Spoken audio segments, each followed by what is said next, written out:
Welcome to my vlog. Ito guys, ito tayo ng tambo Bolyok dahil malapit na yung buka, no? Middle feeder ay pupunta tayo, dadalo naman tayo sa puntod ng ating ama.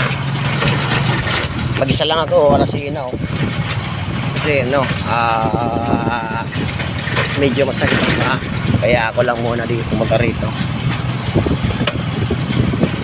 Tingnan lang niya raw malalaman ang totoo. Pag ika'y isang magulang mo ay dadanasin mo ang mga paghihirap. Ayun, no? Parang ano yata yan, watermelon, watermelon. Ang mga dinanas ng magulang mo. Medyo malayo kasi dito nagpalibing si ama. Dito kasi ang mga kamag-anak niya, mas mabuti ng ano, doon siya sa mga kamag-anak niya. At least wala masabi yung pa. Ang mga magulang mo pinaras,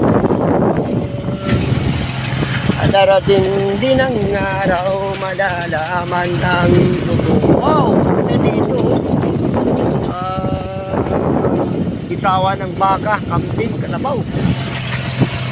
Dahil wala ng palay. Ayan. Kasalubong tayo. Welcome to, ayan, welcome to Barangay Bolyok. Sa Bolyok tayo guys. Maglilinis tayo ng puntod ng aking ama. Darating din ang araw malalaman ang totoo. Pag ika'y isang magulang mo ay dadanasin mo mga paghihirap, mga dinanas ng magulang mo. Aw, lakas ng hangin. Ganda ng mga mais, ayan, may bulak na, namumunga na. Ayun, ang kapal, ang lapad ng mais. Darating din ang yaw, malalaman ng totoo. Kapag isang magulang